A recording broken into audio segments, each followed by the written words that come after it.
Are you a fan of binge-watching gripping crime series? Do you think that stealing from the biggest banks is simply impossible for even the craftiest of criminals? Well, it isn't. Here's a list of real-life villains aiming to hit the jackpot with grand plans of sneaking into vaults or even digging their way in underground. Along with winning the lottery, robbing a bank and stealing from museums are time-honored fantasies for people who dream about never having to work again. Granted, these are some of the more extreme methods of netting yourself an early retirement, and are only successful if you don't get caught in the act. Before we put on our mask and start this adventure, hi, and welcome to Slyworks. We welcome you to another video of fun facts that you hopefully will enjoy. Before we get to the fun part, please don't forget to hit that subscribe button and turn on that post notification icon to not miss any amazing videos. Let's get started. First on our list is the Isabella Stewart Gardner Museum robbery in Boston. Imagine you're one of the staff members of the Gardner Museum, having a chilled-out shift until you find empty frames left behind by the robbers. The valuable artworks pilfered. On the night of St. Patrick's Day, 1990, a guard named Rick Abbott was working the overnight shift at the Isabella Stewart Gardner Museum in Boston. While the rest of the city drank and partied the night away, Abbott and another guard named Randy Hestand took turns patrolling the empty rooms of the museum. The Gardner Museum during that time didn't have security cameras in its galleries. The museum just had motion detectors that recorded the security guards' movements as they made their rounds. As they finished the tour around the museum, they then switched the places at the security desk. Abbott was behind the desk when two people who introduced themselves as Boston police officers approached him and asked to be let in. The two so-called officers explained that they had received a report of a disturbance and needed to ask the guards on duty some questions. Before the guards knew it, they were handcuffed, their heads were covered in duct tape, and they were left in the basement of the museum. That's when the robbers started to splurge. They took 3 of the 4 Rembrandts that hung on the wall, including his only seascape, a landscape by Govert Flinck, and one of the only 36 Vermeer paintings known to still exist.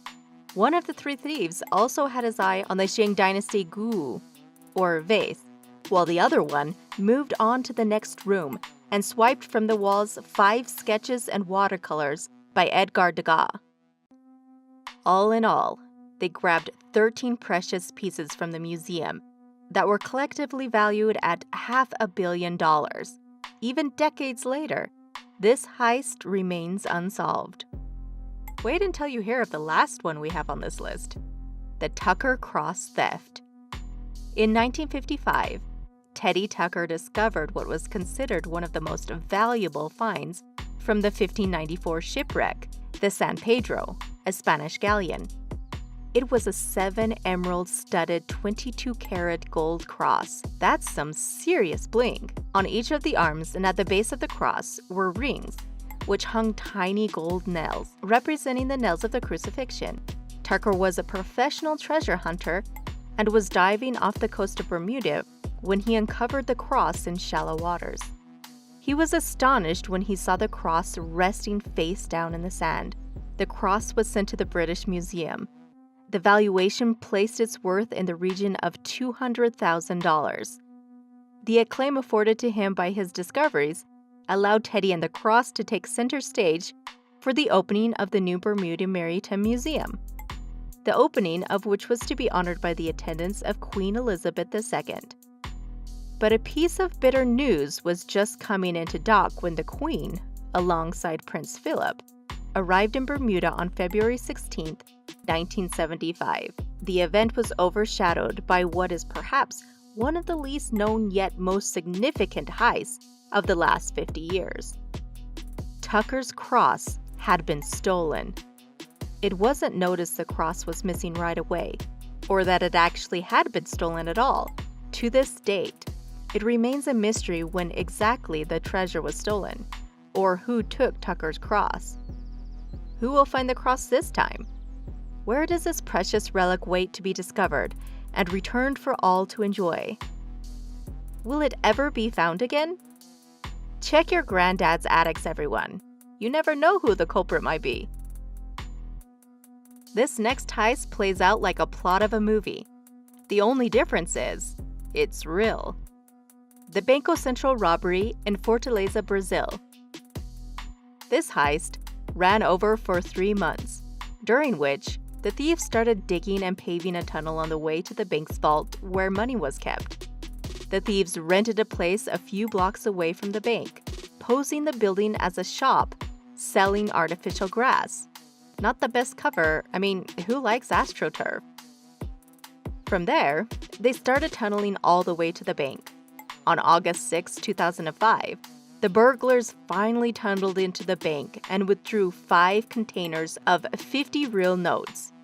This jackpot had an estimated worth of $71.6 million at the 2005 exchange rate and weighed about 3.5 tons. To break into the vault, the gang dug an 80-meter tunnel, wood-paneled, and fitted with electric lighting and rudimentary air conditioning.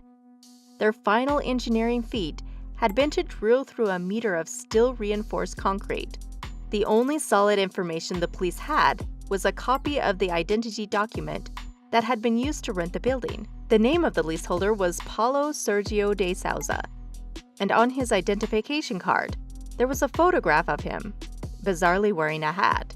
Even with this information on their hands, it was still hard for the police to trace who this man was. The bills were not numbered sequentially, making them almost impossible to trace.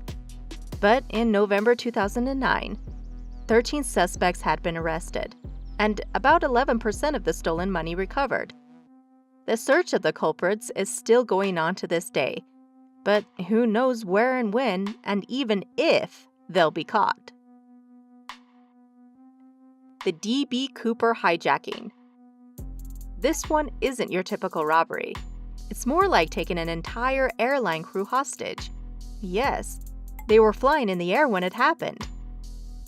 On November 24, 1971, a man named D.B. Cooper, not his real name, hijacked a plane headed from Portland, Oregon to Seattle, Washington. He parachuted from the Boeing 727 with $200,000 in ransom money. 30 minutes after the plane's takeoff, D.B. Cooper instructed the stewardess that he was carrying explosives and demanded 2 things: $200,000 and 4 parachutes. Shortly after his requests were carried out, he released the passengers and ordered the plane into the air again, with a few cabin members and pilots. Destination: Mexico. But Cooper didn't complete the journey. He took a parachute and jumped out. 10,000 feet in the air with the money stashed in a bag. To this day, nobody knows who he is or where he came from. The FBI had investigated thousands of suspects looking for the mysterious man, but none of the leads pulled through. And for the top on our list, the famous Antwerp diamond heist, an underground chamber fitted with motion, heat, and light detectors and sealed with a 3-ton steel door. The door is slammed shut, with its many rigorous security systems activated. First, a combination wheel that requires 4 numbers from 0 to 99, making over 1 million possible combinations. Then, a seismic alarm, triggered by any major vibrations. Next, a magnetic field is armed, which triggers an alarm if the door is opened, and can be deactivated only with a secret code. And finally, an almost meter-long key is used to turn the giant deadbolts of the lock. However you look at it, robbing the Antwerp Diamond Center is impossible. Or so it would seem. In February 2003, Noto Bartolo, one of the masterminds of the heist, was arrested for heading up a ring of Italian thieves. They were accused of breaking into a vault 2 floors beneath the Antwerp Diamond Center and making off with at least $100 million worth of loose diamonds, gold, jewelry, and other spoils. Do you think they must have had superhuman power to pull off this one? Perhaps a walking through walls ability. There you have it. The biggest heist of all time. What heist do you think would be the most impossible to crack? Share your thoughts with us in the comment section down below. Like the video and subscribe to our channel for more Slyworks videos. See you next time!